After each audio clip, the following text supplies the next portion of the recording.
Нэлсний өдрийн минь төргий. За өнөөдөр үргэлжлүүлээд хамтдаа энэ сарын туршид үзсэн номлын сэдв бол өгөх ба тарих байгаа. За тэгээ өнөөдөр номлын сэдв, номлын гарчиг бол тарих ба услаг. За тэгээ их бичиг бол 1 Коринт 3-ын 6-7 хамтдаа үзэх байгаа. За тэгээ дэлгэцнээс та бүхэн хараад уусаа гэж хүсэж байна. За хамтдаа уншицгаах уу? 1 2 3 Би тарьсан, Апол усалсан, харин Бурхан уруулсан. Эцнээс таригч, услагч юу ч биш, харин ургуулгын Бурхан юм аа. Амен. За тэрэж нэг.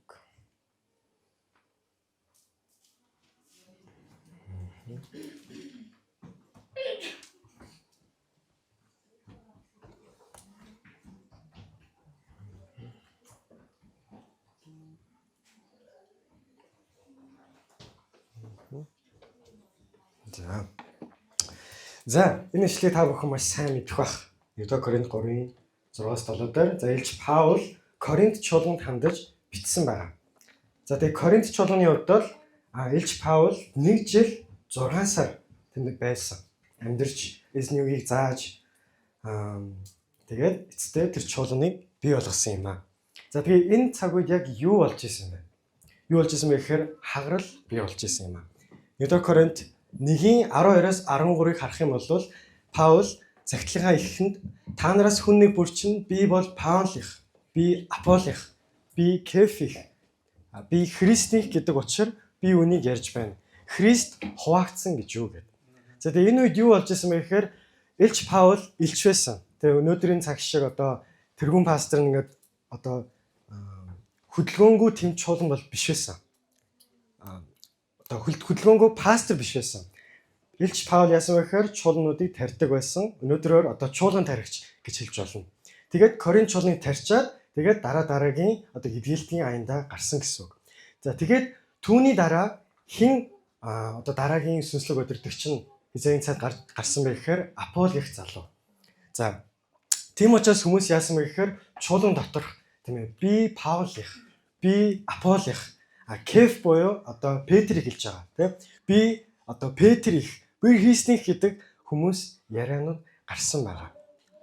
Тэгээд үүнээс гадна Коринт чуулган дотор маш олон хагаралууд бий байсан.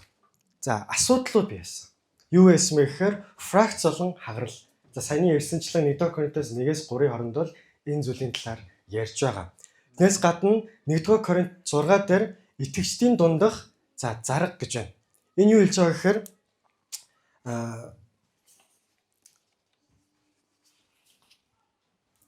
за 6 болон 11 дээр харах юм бол Коринт чуулганых нь өөр одоо нийгмийн давхаргууд байсан.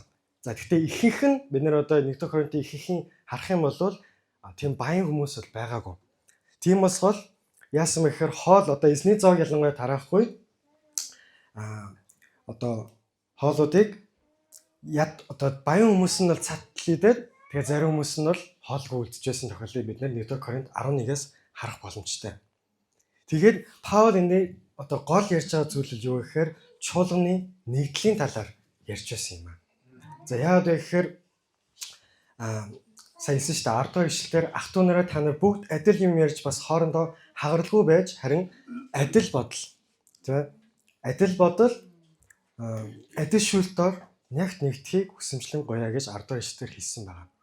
За тэгээд Паулыг бол та бүхэн маш сайн мэдэх байх. Тийм учраас би алгасч байна. Харин Апол гэдэг залуу магадгүй зарим нь танихгүй ч болно.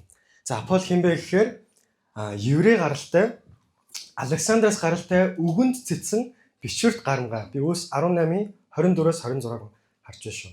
Бичвэрт гарамгай Апол гэгч Юдэ Эфест хурч ирэв. Апол бол эзний замаар сургагдсан нэгэн бөгөөд гагцхүү Иохны баптизм мэддэг байсан ч галт цогтой сүнсээр Есүсийн тухай үнэн зөв ярьж сургадаг байваа гэж байна. Тэгэхээр бид нар энд харахтаа Апол бол Паулийн дараах тэр өдөртөгч нь байсан. Тэгээд юугаар одоо Библи түүнийг онцлдог вэ гэхээр үгэнд цэцэн бичвэрт гарамгай нэг. Тийм учраас магадгүй би яг нарийн бол мэдэхгүй яагаад зарим нь Аполлих гэдэг, яагаад зарим нь Паулих гэдэг. Тэгээ магадгүй энэ үед одоо Коринтын чуулган бол ихэнх нь одоо еврей биш харь үндэсний хүмүүс байсан. Тийм учраас магадгүй еврей болон харь үндэстнүүдийн хүмүүсийн бие биенийхээ одоо харьцуулт явагдчихсан баг. Магадгүй зарим нь би Паулих гал өмнө магадгүй анх ирсэн хүмүүс нь. Тэгээд магадгүй шинэ үеийнхэн ч юм уу те Аполлих тийм ээ. Яг нэг л магадгүй түүний үг нь маш мэрэгэн ухаан тийм ээ. Цэцэн үгстэйсэн учраас.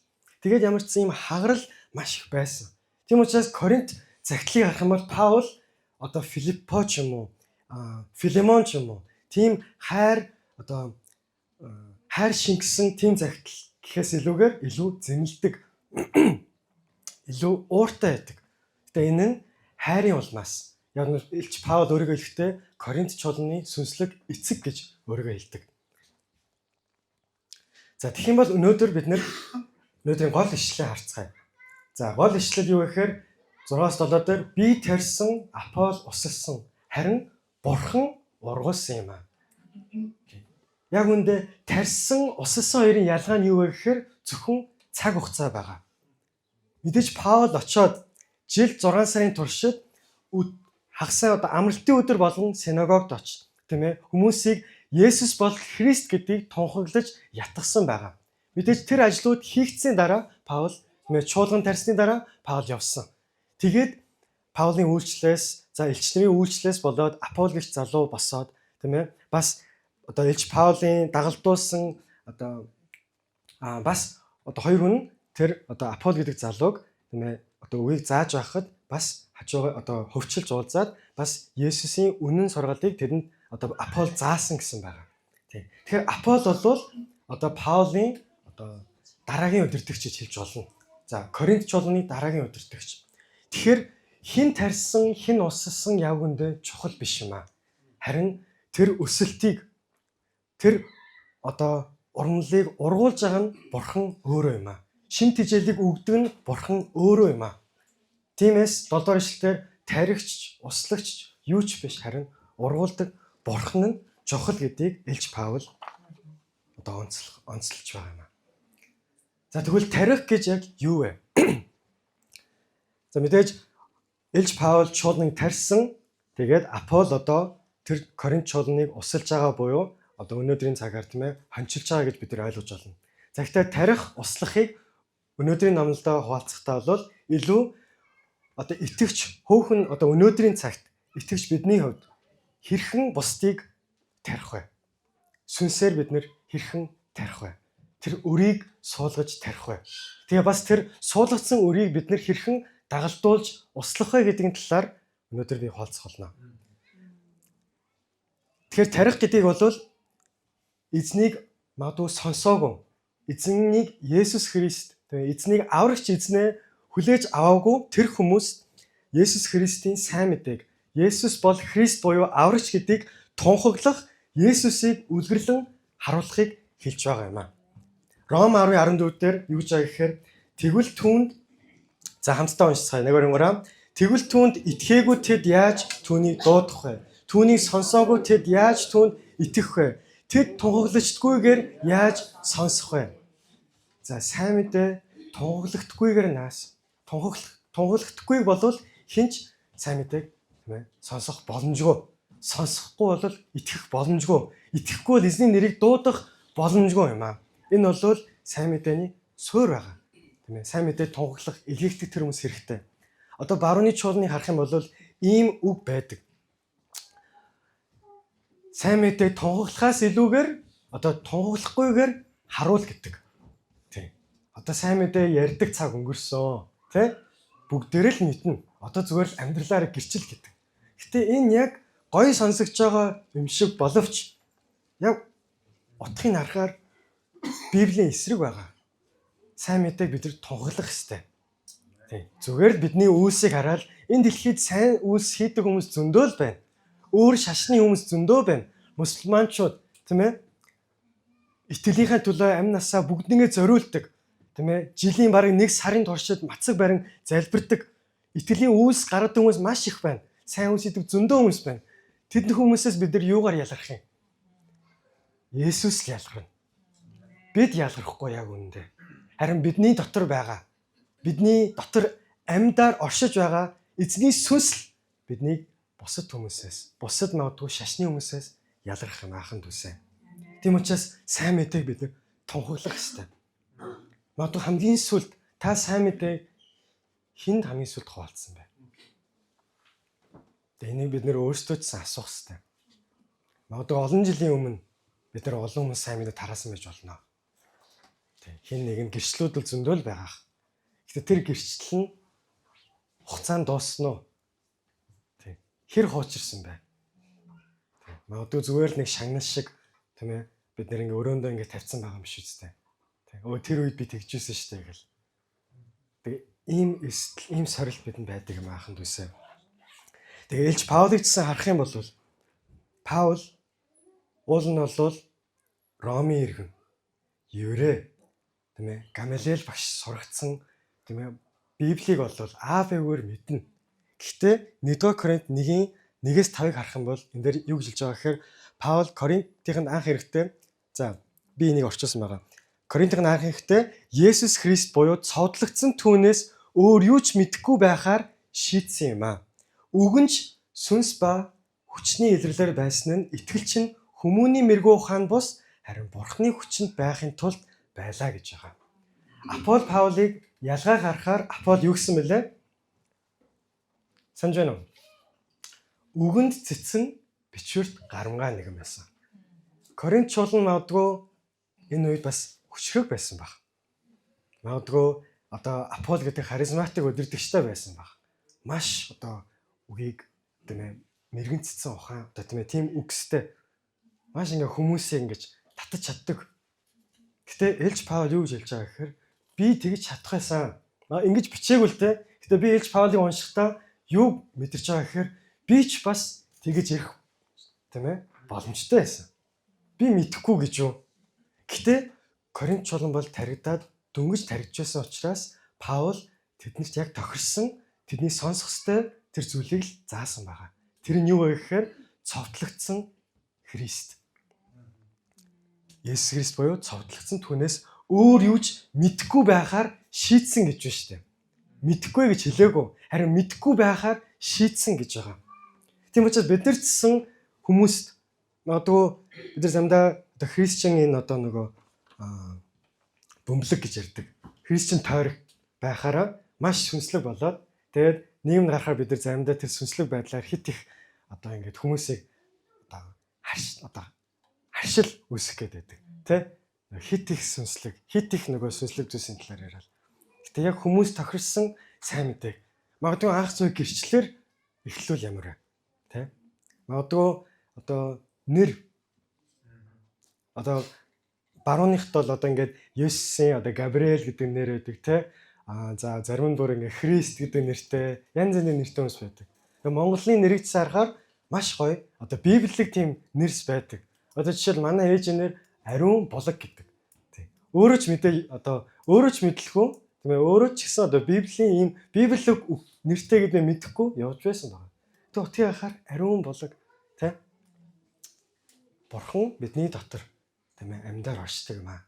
Бурханы сүнс бидний дотроос үнэхээр тэр ариун булаг мэт бидний амьдралыг өөрчилдөг юм аа ч юм уу. Ийм байдлаар бид нэр зүгээр энгийн байдлаар тийм ээ Есүсийг гэрчлэх боломжтой юм аа. Хоёр дахь нь бид нэр үлгэрлэх ёстой. Илж Паул хэрэгтэй. Тиймээс та нараас гуй намайг дуурайцгаа. Үүний улмаас би миний хайрт эзэн доторх итгэлт хүү болох Тимотиг та нар руу илгээв. Хаасайгүй чуулган бүрд би хэрхэн сурдын адил Христ Есүс доторх замуудыг минь тэр та нарт сануулгах болно гэж байна. Бид нэр амь амьдралаараа гэрчлэх ёстой юм аа. Есүс Христийг.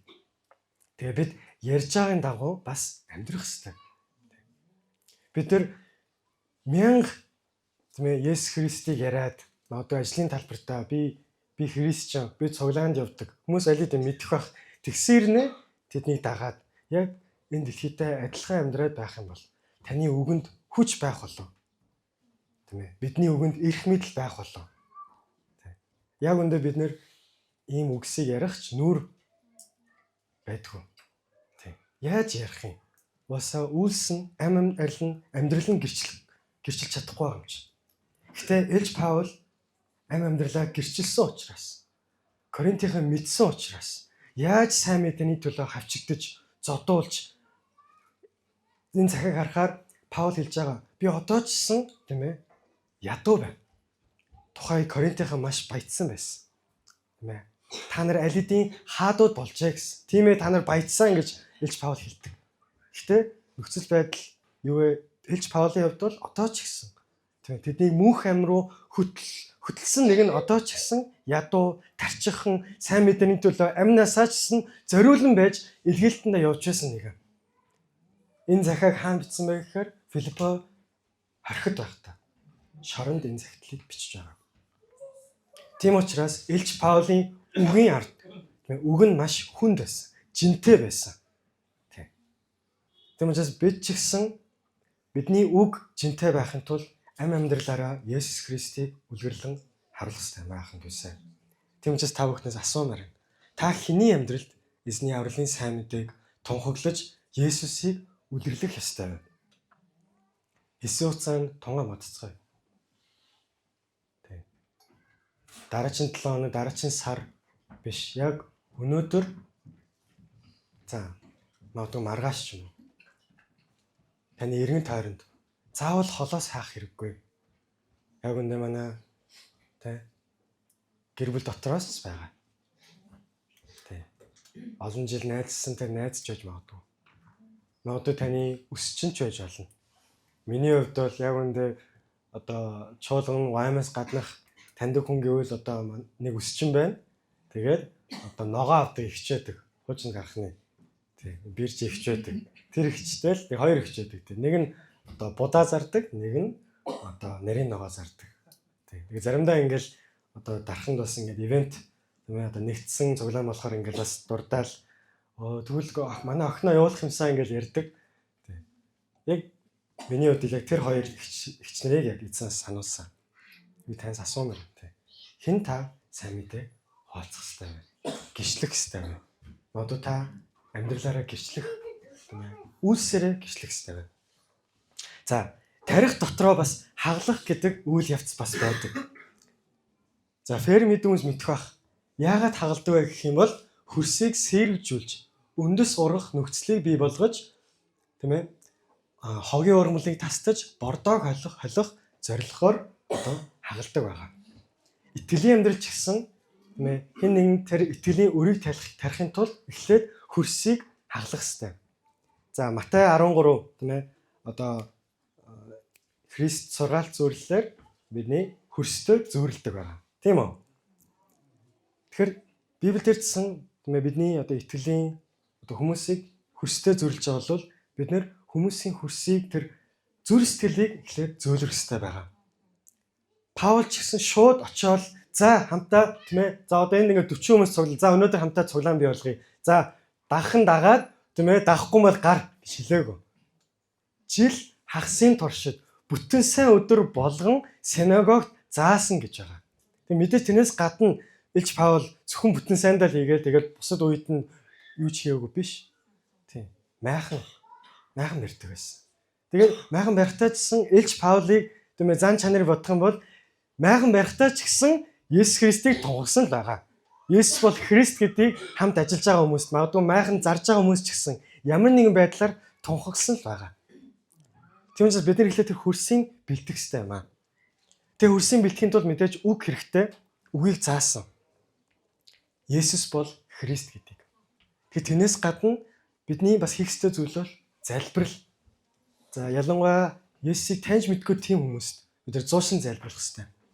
Хосеа 10:12 гарах юм бол зөвхт байдлыг тариалж хайр инэрлийг хурааж ав. Боловсруулаагүй газраа хагал. Учир нь эзэн чиний дээр зөвхт байдлыг асгарахаар ирэх хүртэл түүнийг хайх цаг нь одоо билээ гэж байгаа. Изекиэл 36:26 дээр тэгээ би та нарт шин зүрхийг өгч та нарын дотор шин сүнсийг өгнө. Би бие махбодоос чинь чулуун зүрхийг зайлуулж та нарт махан зүрхийг өгнө гэсэн байна. Бид нэр мэдээж гэр бүлийн төлөө бүгдээрээ залбирсан баг. Аав ээжийн төлөө, өр хүүхдүүдийн төлөө залбирсан баг. Гэтэ бид нар байгаль онсон зэ залбирлуудыг хийх ёстой юм аа. Тийм байгаль онлгүйгээр бид нар залбирах боломжтой байдаг. Хэрхэн байгаль онох вэ? Эзний үгээр зуучин залбирах үед бид нэр 100% байгаа өндөг. Магадгүй нэг жишээ бол тэгээ эзэн минь ээ та ахын маань тийм ээ хатун чулуу мэт зүрх сэтгэлийг та зөөлрөл түүнд махан зүрхийг өгөөч. Таныг харах нүд чихийг маань та өгөөч. Та өөрийгөө илчилж өгөөч. Есүс ээ та өөрийгөө илчилж өгөөч гэж бид нар залбирах боломжтой. Энэ бол үгийн дагуу бид нар тэр хатуу хөрсийг бид нар хагалж тэр сайн мэдээний үг тийм ээ тэр сайн мэдээний үр ороход бид нар хөрсийг нь бэлэн болгож байдаг юм аа. Тиймээс би танаас асуумаар таны хувьд одоо хэний амьдралд та тархиж олохыг хүсэж байгаа? Хэний зүрх сэтгэлийг зөөлрүүлэхийн тулд эзний үгийг хуваалцаж залбирах хэрэгтэй байна. Хэсэг хугацаанд тунган бодцгоё. Залбирлаас бид нэр тэр сайн мэдээний үрийг суух тэр хөрсийг бид нэр бэлдэх хүлээ. Хөрсийг сэржүүлж, хогийн өмнө урлыг тасдаж, тэр бордоог хойлох, тэр шин тэжээлийг авах нөхцөлийг бид нар бий болгодог байлаа. Дараагийнх нь бол услах. Услахыг бид нар өөрөөр хэлбэл Есүс нэгүслэр аль хэдийн итгэсэн хүмүүст Есүс бол Христ гэдгийг зааж сургаж, дагуулж, чиглүүлэх үйл явц. Энэ бол дагалдуулт. Өнөөдөр манай чуулган CS дагалдуултыг хийж байгаа. Та бүхэн LED-ийн намаас хийсэн баг. За CS дагалдуулт оролцсон байна уу? Нэг нь бол заас одоо ментор LED эсвэл менти дагалдуултыг хүлээж авсан. За ер нь бүгд ихэнх нь байгаах те. За хараахан дагалдуултыг авааг бол та бүртгүүлээсэй гэж хүсэж байна. Тий. За над дээр ирээд бүртгүүлээрэй. Тэгээ би багш нартай холбож өгье. А хэрвээ та LED-ийн дагалдуултыг авсан бол одоо та яах ёстой вэ?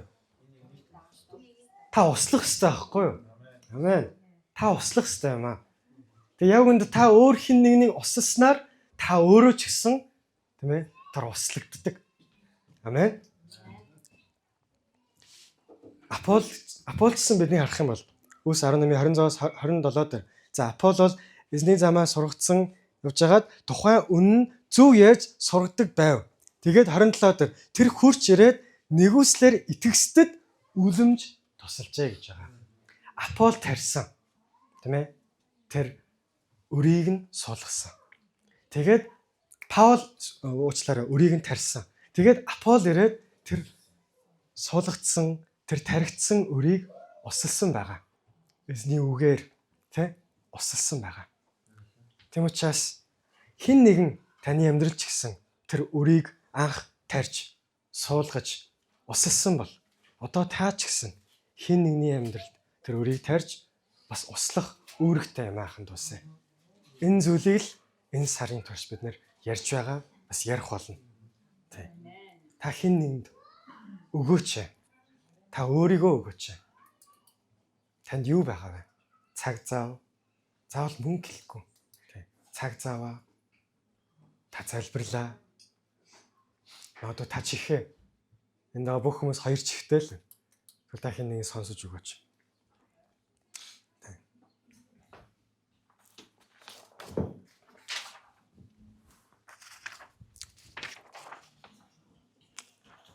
Бид нэр дагалдуултыг ярьж байгаа. Тэгээ Недо Коринтоос харах юм бол Паул биднийг юутай зөвлөдөг вэ гэхээр тариан талбайтай зөвлөсөн байгаа. Биднийг тариан талбайтай. Тэгээ Матай 13-ийн тийм ээ сургаалт зөвлөлийг та бүхэн маш сайн мэддэг байх. Тийм ээ? 4 төрлийн хөрс байсан. Тийм ээ? Эхнийх нь ямар хөрс байлаа?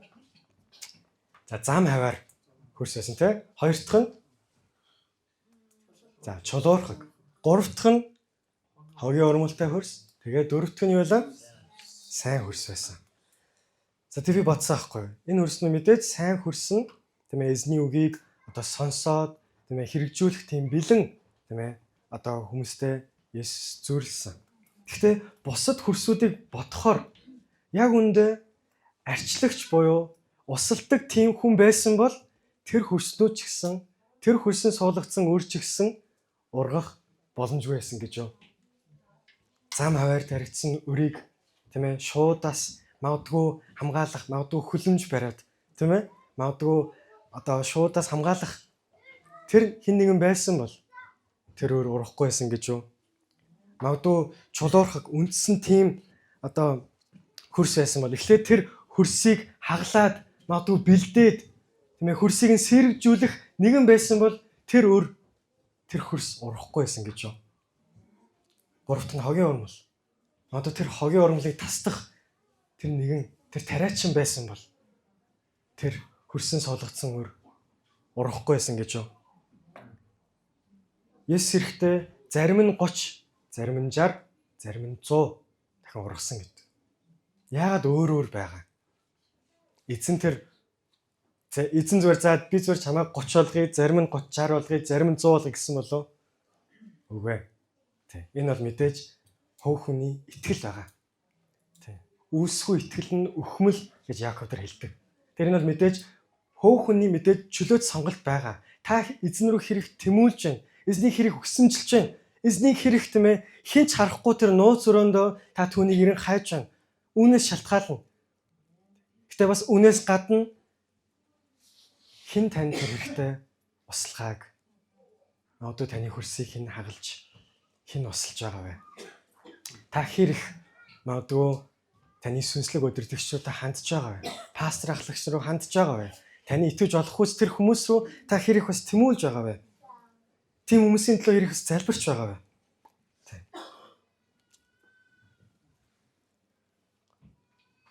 Хуучин гэрэндэр юу гэдэг вэ гэхээр хончин цогтун тэгвэл хонин сүрэг тарж бутарна гэж байгаа.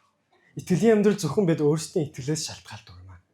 Харин сүм чуулган, хончин, пастор, ахлагч, өдөртөгч нар.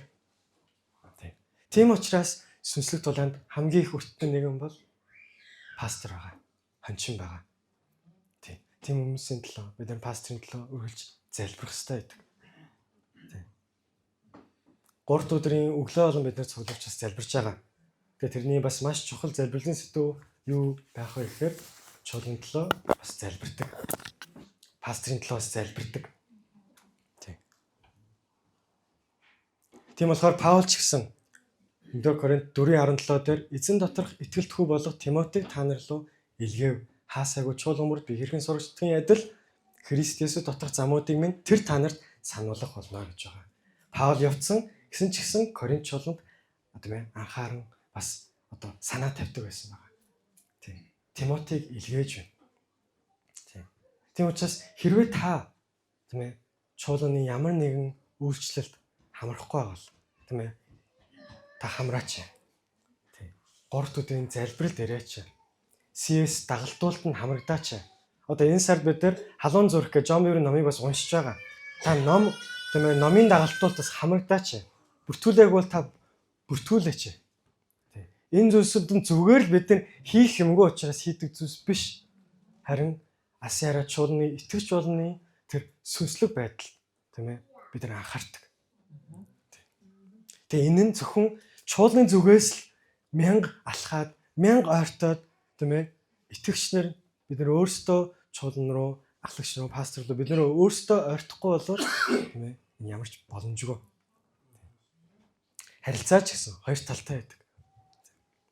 Тийм учраас энэ асуултыг бас та өөрсдөөсөө асаараа хамтдаа асууцгаая.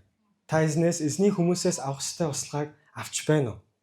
Тэгээ та өөр хэн нэгнийг эзний үнэн ба хайраар усалж байна уу? Би юунд итгэдэг вэ гэхээр Асиара чуулган сүнсээр үнэхээр бас төлөвшсөн, үнэхээр эзэнд итгэдэг, эзнийг дагдаг, маш олон гэр бүлүүдтэй үнэхээр хүчрхэг чуулган гэж итгэдэг. Тийм учраас та нар аль хэдийнэ хин нэгнийг дагалдуулах, тийм нөөц, боломж бэлгсэн байгаа гэж итгэж байна. Амен. Та чаднаа. Хажуудаа хүндээ хэлэх үү? Та чаднаа. Амен. Хамтаа хэлцгээе. Үрийг тарьцгаая. За, бас усалцгаая гэж хэлцгээе. Амен. Тэгээд эцэст нь бид нэр юунд бас модуу санаа зовч болно. Би яаж сайн мэдээ ярих юм бэ? Тэр сайн мэдээ тараагч нь хийн байгаад би яаж хэнийг дагалдуулах юм бэ? Одоо пастор л тэрийг хийн гэж би чадахгүй. Би үгийг мэдэхгүй ч юм те. Гэтэ яг үүндээ энэ нас нэг талаас бардан л байгаа. Яагаад гэвэл та тэр сүнслэг өсөлтийг бий болгодог юм аа. Магадгүй та зүгээр хагалгач нь байж болно. Та тэр хөрсийн зур хагалж байгаа нэг нь байж болно. Тэгээд магадгүй таны дараа, тийм ээ? Магадгүй тэр чимгээ нэрэд, тийм ээ? Тэр өрийн тарин. Тэгээд чимгээ нь өрийн тарьсны дараа магадгүй тэр дараа нь болдоо нэрэд тэр өрийг услах байгаа. Тэгээд тэр өсөлтийг хэн болгодог вэ гэхээр Бурхан өөрөө юм аа. Тиймээс урагчч, тийм ээ? 1 Тохион 3:7 шүү. Тиймээс таригч, услагч юуж биш, харин ургуулдаг нь Бурхан юм аа. Бурхан чухал. Бодъё л да. Тарьж услах нь чухал уу, эсвэл ургуулах нь чухал уу? 1000 тариад, 1000 услаад ургахгүй л яах вэ? Би уулын тарьсан шүү дээ. Би усалсан шүү дээ гэл. Тийм гавьяа байгуулаад. Үгүй. Ургуулдаг нь Бурхан юм аа. Есүс ч өөрөө хэлсэн. Сайн хончт нь би байгаа юм аа. Сайн хонч нь хондын төлөө амиа өгнө. Есүс Христ аль хэдийн таны төлөө бас таны тэр санаа тавьж байгаа. Та тэр хүн л аврагтаас тэр хүн л үнэхээр тэр харанхуугаас гим нүглээс эргээсэй гэж хүсэж байгаа тэр хүний төлөө Есүс одоо ч гэсэн ариун сүнс одоо ч гэсэн тэр хүний төлөө зуушлан залбирч байгаа юм аа. Аль хэдийнэ зуусан залбирч байгаа. Та зүгээр тэр ажил нэгтгэхэд л болоо. Тэр зав аль хэдийнэ явж байгаа. Хөвж байгаа. Тэр чиглэлийн төлөө. Та зүгээр тэр завинд нь суухад л болоо юм аа. Залбирлаар тэнэ сонсснороо зүгээр тэр хүнтэй цаг өнгөрүүлснээр тэр үнийг та байгаагаараа харилснаар өнөөдөр номлын дүгнэлт бол Есүсийг үг ба үйлдэлээр үлгэрлэн харуулцгаая. Та хэний амьдралд Есүсийн жинхэнэ бүрэн сайн мэдээ тунгалж Есүсийг үлгэрлэх ёстой. Хоёрдугаарт залбирлаар эхэлцгээе. Өнөөдөр та хэний хатуу зүрх сэтгэлийн төлөө залбирах вэ? Гурав дахь нь бүгд эцэстээ хүмүүс ямар нэгэн алдрыг авах зохисгүй хүмүүс юм аа.